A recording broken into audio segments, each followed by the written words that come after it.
क्या आप जानते हैं भारत का एक ऐसा शहर भी जहां एक ही जगह पर शिव, शक्ति और विष्णु तीनों के दर्शन होते हैं। आज हम उसी कांचीपुरम में हैं जिसे सिटी ऑफ थाउजेंड टेम्पल कहा जाता है और जो हिंदू धर्म के 7 पवित्र नगरों मतलब सप्तपुरियों में शामिल है। इस यात्रा की शुरुआत भगवान शिव के एक अम्बेश्वर टेम्पल से होती है जो पंचभूत स्थलों में पृथ्वी तत्व का प्रतीक माना जाता है। मंदिर के बाहर से इसकी जो भव्यता थी दिखाई देती है और अंदर प्रवेश करते ही नंदी भगवान के दर्शन होते हैं। भीड़ काफी थी लेकिन हर भक्त के मन में एक ही भावना थी, भगवान के दर्शन की। और फिर वो पल आया जब हम भगवान शिव के गर्भगृह के सामने थे। पार्वती माता ने रेत से शिवलिंग बनाकर तपस्या करी थी और इस मंदिर के परिसर में एक प्राचीन आम का पेड़ भी बताया जाता है जिसे बहुत पवित्र माना जाता है। मैं उसे रिकॉर्ड करना चाहता था लेकिन कुछ वजह से उसे सही तरीके से कैप्चर नहीं कर पाया। शायद कुछ अनुभव कैमरे से ज़्यादा महसूस करने के लिए होते हैं।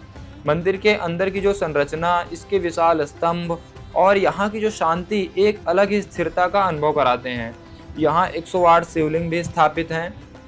मंदिर के बाहर का जो वातावरण है और आसपास की जो झील है इसे पूरे अनुभव को और भी शांत बना देते हैं। भगवान शिव के दर्शन करने के बाद हम पहुंचे माता कामाक्षी के दरबार में। यह मंदिर कांचीपुरम के सबसे प्रमुख शक्ति पीठों में से एक माना जाता है। यहाँ का वातावरण अलग है। भीड़ होने के बावजूद भी यहाँ एक गहरी शांति महसूस होती है। कहा जाता है यहाँ माता पार्वती ने तपस्या की थी और कामाक्षी रूप में विराजमान हुई हैं। कामाक्षी यानी ऐसी माँ जिनकी कृपा से भक्त की इच्छाएं पूरी होती हैं। मंदिर का विशाल गोपुरम, चारों तरफ का वातावरण और यहाँ की व्यवस्था सब कुछ बहुत संतुलित और भव्य लगता है। प्रसाद ग्रहण करने के बाद हम आगे बढ़े अपनी यात्रा के अंतिम पड़ाव की ओर और अंत में हम पहुंचे भगवान विष्णु के वरदराज मंदिर।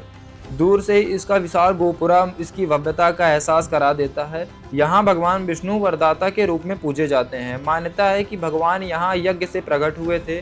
मंदिर की संरचना और इसका शांत वातावरण इस स्थान को और भी विशेष बनाता है। और इन दिव्य मंदिरों के दर्शन के बाद हम आगे बढ़ रहे हैं अपने अगले डेस्टिनेशन की ओर। तब तक के लिए बाय बाय, जय श्री राम। मिलते हैं अगले ब्लॉग में।